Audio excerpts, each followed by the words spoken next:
एक महिला एक जानलेवा गुलाम के पास से गुजर रही थी, लेकिन गलती से उसने उस आदमी के पैर को छू लिया। वो जिसके पास भगवान जैसी शक्ति थी, पहले ही देख चुकी थी कि यही आदमी तीनों लोगों को बचाएगा, इसलिए उसने चुपचाप उसे जीवन बचाने वाला जल भेज दिया। उस रात कई पुजारियों ने उस कैदी को भागने में मदद करने की योजना बनाई। उन्होंने चुपके से खंजर छिपा लिए और फिर जानबूझकर चारा फेंकना शुरू किया। उन्होंने कुछ पहरेदारों को एक तरफ बुलाकर उनकी हत्या कर दी। दूसरे पुजारियों की आड़ में पद्धा ने उस कैदी को अत्याचारी के हाथों से सफलतापूर्वक छुड़ा लिया। लेकिन जब वे जहाज पर चढ़े तो अचानक दुश्मनों ने उन पर हमला कर दिया। जब वे फिर से एक मुश्किल स्थिति में फंस गए तो ओलंपस पर्वत के देवता अब और नहीं सह सके। समुद्र के देवता पोसाइडन आसमान से उतर आए। उन्होंने अपना त्रिशूल उठाया और सीधे समुद्र की ओर फेंक दिया। समुद्र में भारी लहर उठी और तुरंत विशाल तूफान बन गया। 100 मीटर ऊंची लहरें जहाज की ओर बढ़ीं, लेकिन वे समुद्र के पीछे से पीछा कर रहे थे। जब तक उन्हें इसका एहसास हुआ तब तक बहुत देर हो चुकी थी और उस कैदी की मदद से पद्रा आखिरी सेकंड में जहाज पर कूदने में सफल हो गया। जहाज पर मौजूद सभी सैनिक विशाल लहर में समा गए। सौभाग्य से बचे हुए लोग समुद्र के तेल से काले हो गए थे। उन्होंने पहाड़ के झरने के पानी से अपने शरीर को धोया। क्योंकि उस कैदी की मां भी अपनी मौत से पहले आस्था रखने वाली थी, पुजारिन पद्रा ने उसे कुछ समय के लिए अपनी नफरत छोड़ने की सलाह दी और कहा कि वो अपने गांव जाकर अपनी मां को दफनाए। जब वो अपने घर लौटी और अपनी मां को ठीक से दफनाया तो उसे कोने में एक छिपा हुआ तंत्र मिला। उसने जोर से स्विच खींचने की कोशिश की। अचानक उसके पास की एक चट्टान सुनहरी रोशनी से चमकने लगी। वो पास गई और ध्यान से उसे देखा। फिर उसने एक हथौड़ा उठाया और जोर से मार दिया। अचानक उसे पता चला कि पौराणिक एपिरस महल उसी के गांव में छिपा हुआ था। दरअसल पुजारिन ने जानबूझकर उसे यहाँ लाया था ताकि वो एपिरस महल को ढूंढ सके। जैसे ही उसने स्विच खींचा, सुनहरी रोशनी से चमकती तलवार अपने आप दिखाई देने लगी। उसने उस तलवार को मंदिर से बाहर निकाल लिया। जब उसने देखा कि उसके साथी को दुश्मन मारने वाला है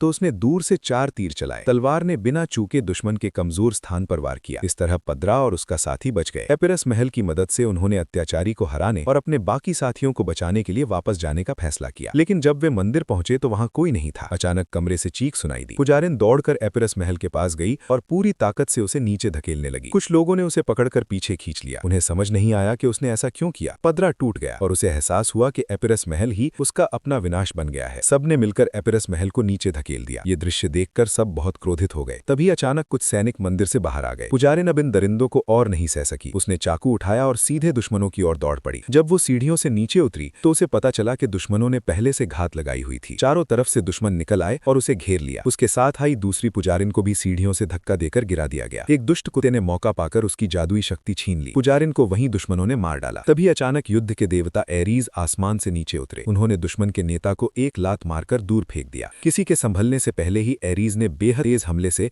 सभी सैनिकों को पल भर में मार डाला। उनके साथ देवी एथेना भी आई थी। उन्होंने मनुष्यों से कहा कि वे जल्दी से टार्टरस की वेदी की ओर भागें, लेकिन इससे पहले कि वो बात पूरी करती, आसमान से एक और पवित्र रोशनी उतरी। स्वर्ग के देवता ज़्यूस अचानक पृथ्वी पर आ गए। उनका आने का उद्देश्य एरीज और एथेना को दंड देना था, क्योंकि उन्होंने स्वर्ग का वो नियम तोड़ा था जिसमें देवताओं को मनुष्यों की मदद करने से मना किया गया था। ज़्यूस ने आग की शक्ति से एरीज को वहीं दंड दिया और कहा, अब कोई भी देवता तुम्हारी मदद करने नहीं आएगा, अब तुम्हें खुद ही लड़ना होगा। इसके बाद चारों लोग जल्दी से टार्टरस की वेदी की ओर लौटे, लेकिन तब तक बहुत देर हो चुकी थी। अपोलो की जादुई शक्ति जू बोलीवांग के हाथ लग चुकी थी। अगले दिन सुबह वो सभी देवियों को मुक्त करने वाला था। सैनिकों ने कवच पहन लिया और ग्रीक सेना टार्टरस की वेदी पर तैयार खड़ी थी। उसी समय जू बोलीवांग लाखों सैनिकों के साथ शहर की ओर बढ़ा। आज एक भयंकर युद्ध होने वाला था। अपोलो ने तुरंत जादुई शक्ति का इस्तेमाल किया। पवित्र रोशनी चमकी और छुआन युन तलवार सीधे शहर के द्वार की ओर उड़ गई। लेकिन जादू के सामने जनजाति की सजा भी बेकार लग रही थी। फिर भी सैनिकों ने जल्दी ही खुद को संभाल लिया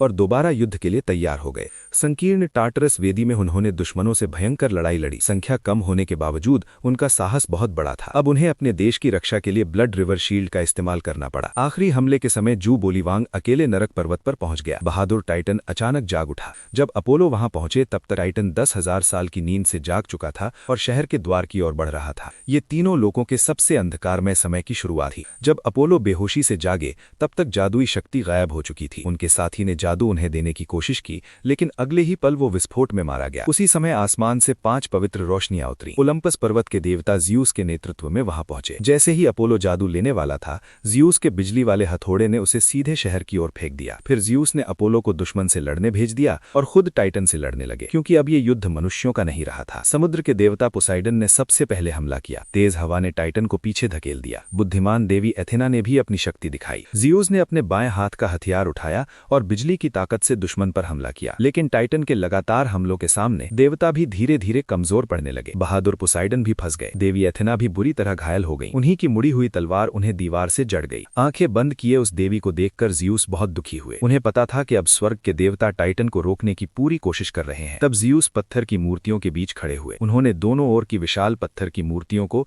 अपनी बिजली के हथौड़े से पूरी ताकत से खींचना शुरू किया।